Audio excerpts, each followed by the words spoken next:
Joshua 11 from the Net Bible. Israel defeats a northern coalition.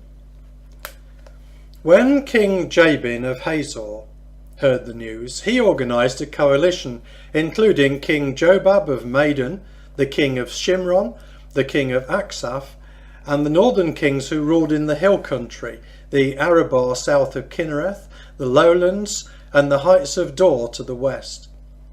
Canaanites came from the east and west, Amorites, Hittites, Perizzites and Jebusites from the hill country, and Hivites from below Hermon in the area of Mizpah.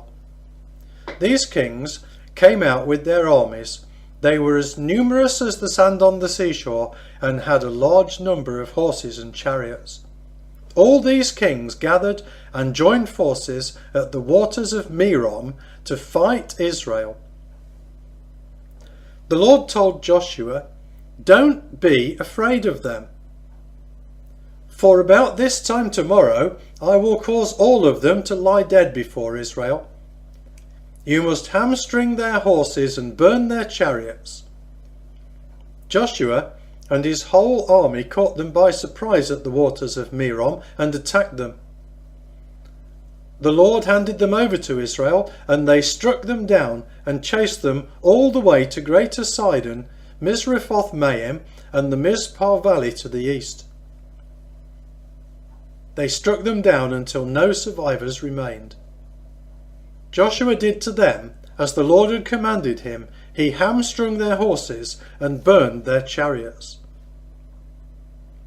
At that time, Joshua turned, captured Hazor, and struck down its king with the sword, for Hazor was at that time leader of all these kingdoms. They annihilated everyone who lived there with the sword. No one who breathed remained, and burned Hazor.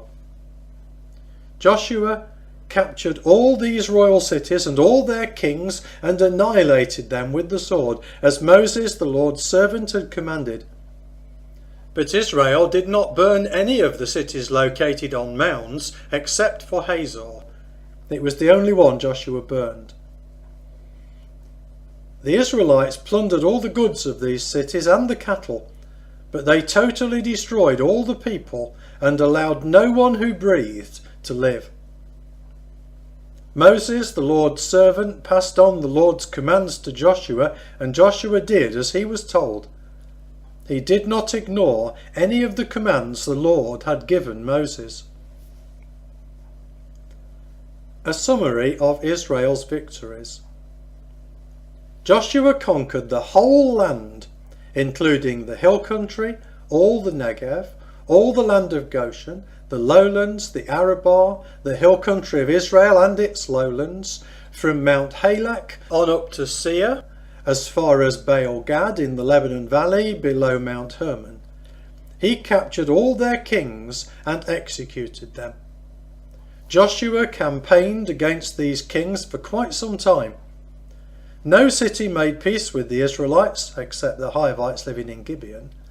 They had to conquer all of them, for the Lord determined to make them obstinate so they would attack Israel. He wanted Israel to annihilate them without mercy, as he had instructed Moses.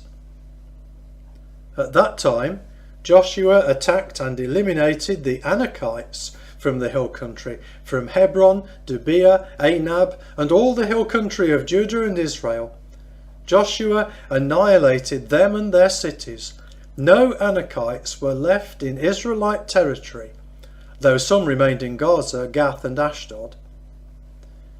Joshua conquered the whole land, just as the Lord had promised Moses, and he assigned Israel their tribal portions. Then the land was free of war.